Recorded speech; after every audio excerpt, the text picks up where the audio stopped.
जैसे कि हम सभी जानते हैं, आज सबसे बड़ी समस्या जो हमारे सामने है वो है जलवायु परिवर्तन का।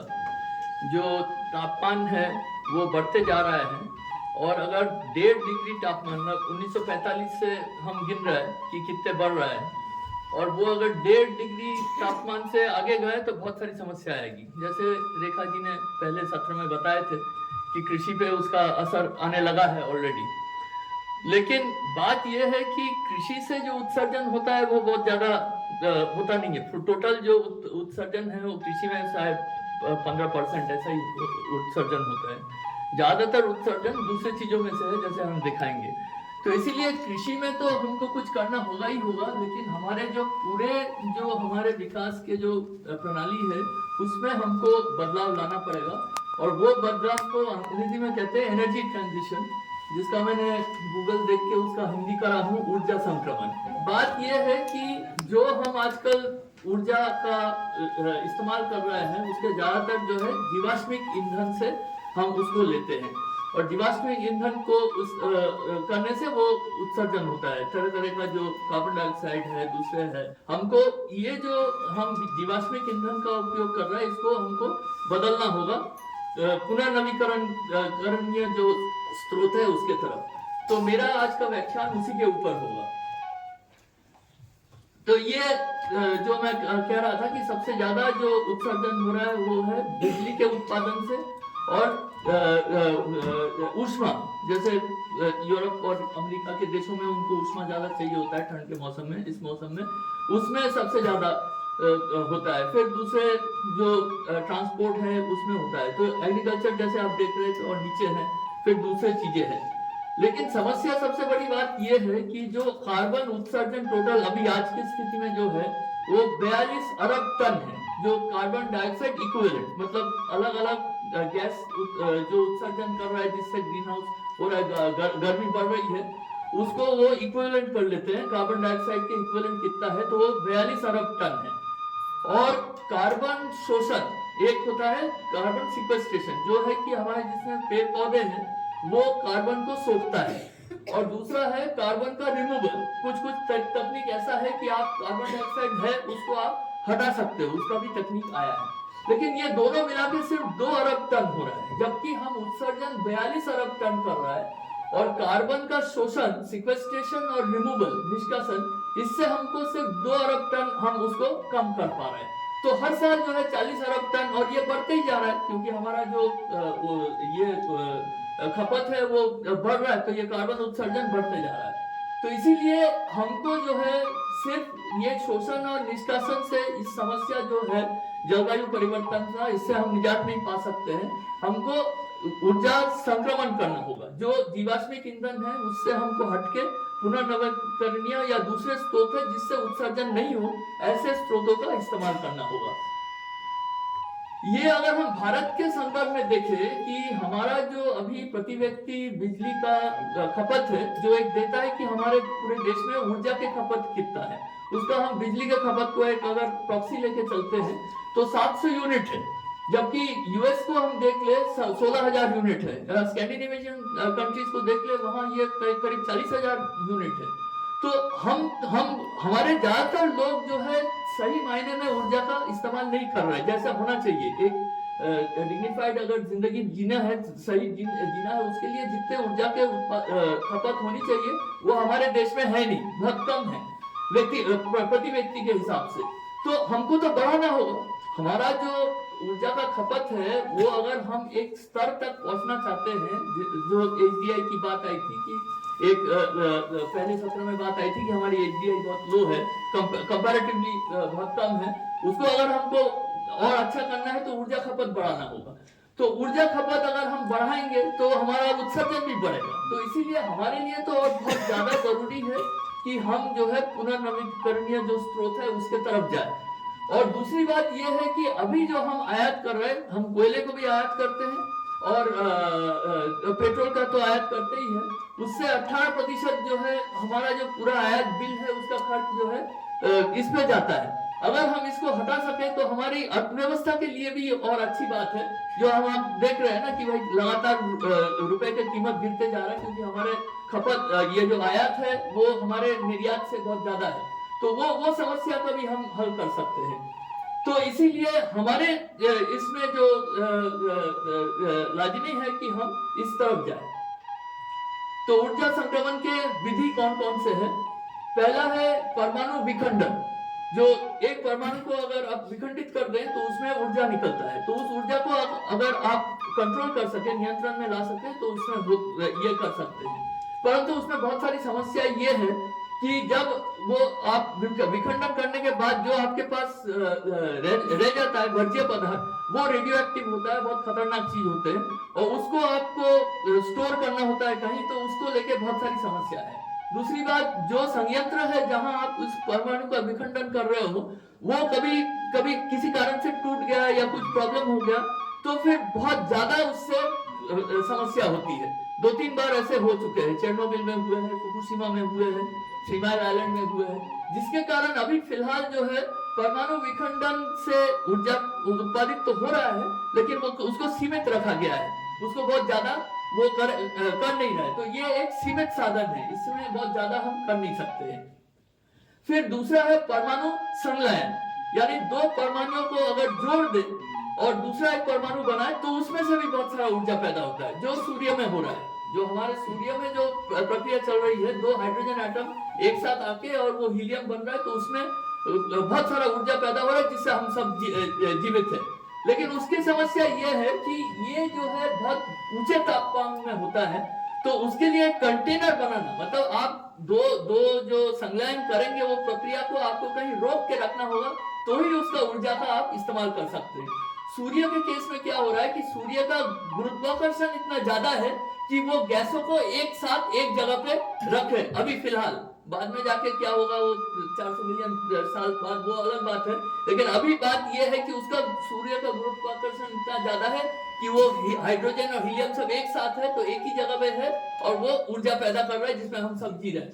तो अभी इसमें जो है पायलट प्रोजेक्ट के तौर पे ये सब चीजें किया गया है, लेकिन उसको अभी कमर्शियलाइज नहीं हो पाया है।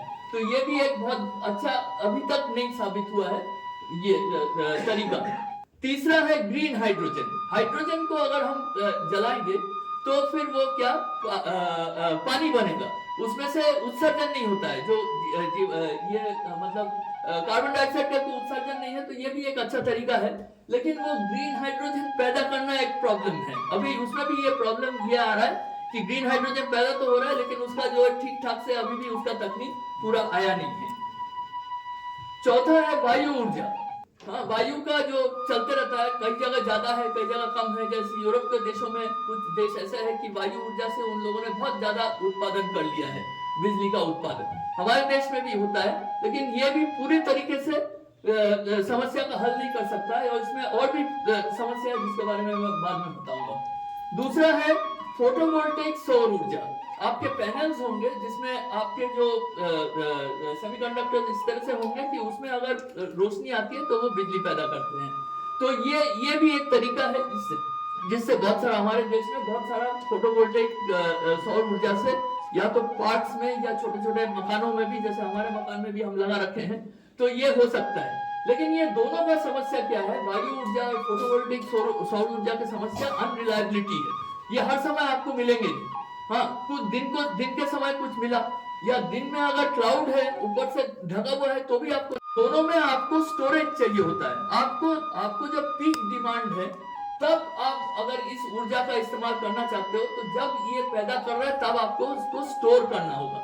तो स्टोरेज टेक्नोलॉजी में बहुत सारी समस्या है। जो पहले 3 में जो समस्या है, वो आज स्टोरेज टेक्नोलॉजी में बहुत सारी समस्या है, इसीलिए ये बहुत ज्यादा फैल नहीं पा रहा है। दूसरी बात क्या है कि ये क्योंकि अनरिलायबल है, तो इसीलिए ग्रिड में रिलायबिलिटी चाहिए। ग्रिड ऐसा नहीं काम कर सकता कि कभी थोड़ा बहुत आया, कभी नहीं आया, कभी ज्यादा आया। तो ग्रिड को ये ऊर्जा ग्रिड ले, उसके लिए ग्रिड में बहुत सारा इन्वेस्टमेंट करना होता है। तो ये प्रॉब्लम है इसमें, जिसके कारण इससे भी अभी पूरा हल नहीं हो पा रहा है। मतलब हम जो एनर्जी ट्रांजिशन की बात कर रहे हैं, ऊर्जा संक्रमण की बात कर रहे हैं, वो हो नहीं पा रहा है ठीक से। फिर एक है जो जो बहुत अच्छा तरीका है, कॉन्सेंट्रेटेड सोलर पावर। इसमें क्या होता है कि फोटोवोल्टेइक पैनल्स के बदले रिफ्लेक्टर्स होते हैं। वो रिफ्लेक्टर में सूर्य के ऊर्जा जब आते हैं, किरणें जब आते हैं, वो रिफ्लेक्ट होके एक पॉइंट में कॉन्सेंट्रेट होता है। रिफ्लेक्टर उसको, उसका जो फोकल पॉइंट है वहां उसको कॉन्सेंट्रेट कर देता है और वहां नमक रहता है। और नमक को वो इतना ज्यादा होता है, मतलब बहुत बड़े रिफ्लेक्टर एक अगर आपने लगा दिया तो वो इतना, उसको नमक का जो मेल्टिंग पॉइंट है जहाँ पिघलन होती है उसके 800 डिग्री सेंटीग्रेड है, तो ये टेम्परेचर उसको उस लेवल तक ले जाते हैं। तो आपको नमक को पिघला दिया, नमक को एक बार आपने पिघला दिया तो वो ऊर्जा, ऊष्मा को वो स्टोर करता है। तो मोल्टन सॉल्ट का जो तरीका है थर्मल एनर्जी स्टोरेज, वो सबसे अच्छा तरीका है स्टोर करने का, much better than batteries and various other capacitors, ये सब जो आया है। तो इसमें ये जो तरीका है ये मोरक्को में सबसे अच्छा इन लोगों ने इस्तेमाल करा है कि मोरक्को का टोटल जो मोरक्को देश का जो बिजली का उत्पादन है उसका 1/3 जो है इससे आ रहा है, ये कॉन्सेंट्रेटेड सोलर पावर और थर्मल एनर्जी स्टोरेज से।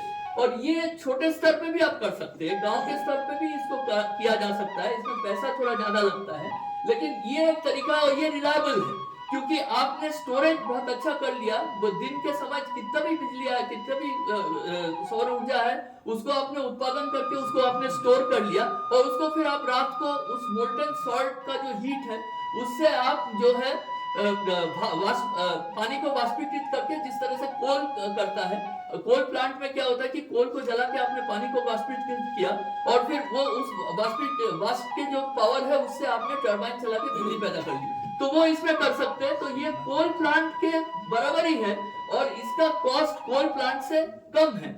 तो ये एक बहुत अच्छा तरीका है जो किया जा सकता है, परंतु हमारे देश में नहीं किया जा रहा है। जैसे मैंने मोरक्को का उदाहरण दिया, हमारे देश में ज्यादातर फोटोवोल्टेइक सौर ऊर्जा की चल रही है, ये इसको नहीं किया जा रहा है। तो ये एक तरीका है जिससे कि हम ये जो प्रॉब्लम है ऊर्जा संक्रमण का, इसको हम सॉल्व कर सकते हैं। फिर दूसरा है बायोमास गैसीकरण। तो ये क्या है कि आपने कुछ जो बायोमास है, चाहे आपका खेत का बायोमास हो या जंगल का बायोमास हो या कहीं आपने प्लांटेशन किया, रोपनी की, उसमें आपने बायोमास पैदा किया, उस बायोमास को काट के आप गैसीफाई कर सकते हो। गैसीफायर आता है। गैसीफायर में क्या होता है कि कम ऑक्सीजन देके आप उस चीज को अगर जलाएंगे तो फिर एक तरफ प्रोड्यूसर गैस होगा, कार्बन मोनोऑक्साइड और इसका हाइड्रोजन का कॉम्बिनेशन होगा, और दूसरी तरफ कुछ जो है चारकोल पैदा होगा, बायोचार। वो आप बदल सकते हो उसका proportion by changing the proportion of oxygen. आप कितना ऑक्सीजन दे रहे हो उसमें, एकदम ने ऑक्सीजन नहीं दिया तो ज्यादातर आपका बायोचार हो गया। अगर थोड़ा बहुत ज्यादा ऑक्सीजन दिया तो आपको प्रोड्यूसर गैस होगा, और फिर उस प्रोड्यूसर गैस को आप जला के उसमें से आप बिजली पैदा कर सकते हो या कुछ भी दूसरे कर सकते हो। तो ये भी हमारे देश के लिए बहुत अच्छा है, क्योंकि हम we are rich in biomass. हमारे यहाँ बहुत सारा खेत में भी है जो ऐसे ही जला रहे हैं, जिसके कारण दूसरी समस्या हो रही है, फॉग वॉग इस तरह का, जो जिसका हम इस्तेमाल कर सकते हैं। दूसरा जो जंगल है उसमें भी कर सकते हैं, और रोपनियां करके वो हम इस चीज को कर सकते हैं। और इसके बाद ये आखिरी है कि हमारे देश में पशु के जो संख्या है और मानव की जो जनसंख्या बहुत ज्यादा है, और ये दोनों के जो मल है उसमें से भी बहुत सारा गैस पैदा हो सकता है, जिसका पोटेंशियल हम पूरा नहीं ले रहे हैं। जैसे ये जो आया कि स्वच्छ भारत मिशन और ये सब हुए, उसमें भी जो है चाहे तो उसको ऐसा थोड़ा बहुत और पैसा लगा के उसमें से भी वो गैस, जो मीथेन गैस पैदा करके उसको हम इस्तेमाल कर सकते हैं। तो ये भी एक पोटेंशियल है। तो तीन नीचे का जो दिए हुए है, concentrated solar energy and thermal energy storage, biomass गैसीकरण और पशु और मानव मल से बायोगैस, इन तीनों को अगर हम ठीक से करें और साथ साथ ये जो वायु ऊर्जा और फोटोवोल्टेइक सौर ऊर्जा है, इनका अगर इस्तेमाल करें तो ऐसे कुछ कैलकुलेशंस है कि 5 साल के अंदर जो है हम जीवाश्मिक ईंधन से भारत मुक्त हो सकता है, क्योंकि हमारे यहाँ सौर ऊर्जा भी ज्यादा है और बायोमास भी ज्यादा है। ये हम आते हैं कि हमारी संस्था क्या कर रही है। तो हमारी संस्था में जितने भी हमारे सेंटर्स हैं, इंदौर में एक एडमिनिस्ट्रेटिव ऑफिस है और 2 पांडुतलाव एक गांव है देवास जिले में, वहाँ एक केंद्र है, और एक केंद्र ककराना में है, नर्मदा के किनारे एक अलियादपुर जिले में गांव है।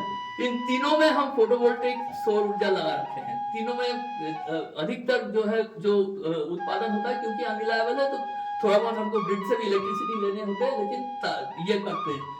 और इसके अलावा जो कपराना में जो हमारा सेंटर है वहाँ हमने एक एनर्जी प्लांटेशन लगाया है। उसमें क्या है कि ये आप पहले देख रहे हो, वो एक स्कूल है, बेसिकली आदिवासी बच्चों के लिए स्कूल है। वो बच्चे हैं और ये भावला भाई हैं जो खड़े हैं, ये उसका वहाँ जो पूरा कॉन्जर्वेशन का काम है वो देखते हैं। वहाँ ड्रिप लगा के हमने 2-2 फीट के अंतर में हमने ये सागवान के पौधे लगाए हैं। सागवान इस इलाके के लिए बहुत अच्छा है, यहाँ का ट्रेडिशनल पौधा है और बहुत ज्यादा उसमें हमने गोबर खाद का और जैवामृत और ये सब देके उसको ये कर रहा है, फर्टिलाइज कर रहा है, खाद दे रहा है और फिर पानी लगातार ड्रिप से देते हैं।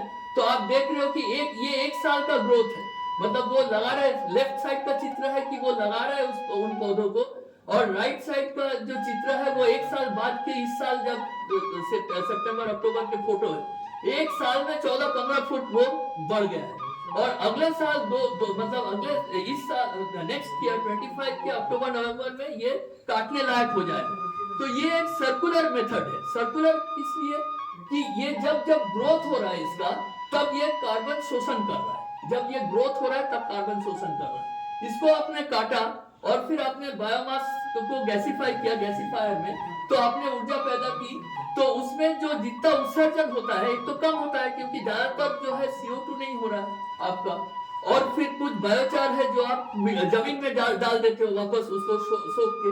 तो इसमें जो शोषण जो होता है वो सर्कुलर मेथड है, तो उसमें ज्यादा आपका शोषण हो जाता है जितना कि आप इसमें उत्सर्जन होते हैं। तो ये अभी तक हमने गैसिफायर लगाया नहीं है, ये थोड़ा बड़ा हो जाएगा तो गैसिफायर लगाएंगे। ये भी जो तरीका है ये भी डिसेंट्रलाइज, मतलब एक छोटे स्तर पे कम्युनिटी इस चीज को कर सकते हैं, जिस तरह से कॉन्सेंट्रेटेड सोलर पावर और ये सब। और इसका एक दूसरा फायदा ये है कि इसमें ये श्रम सघन तरीका है, इसमें बहुत सारा लेबर लगता है। तो ये जो प्रॉब्लम है हमारे ग्रामीण इलाकों में कि काम नहीं है और इस तरह से, तो NDNREGA वगैरह का इस्तेमाल करके इस चीज को किया जा सकता है। Thank you.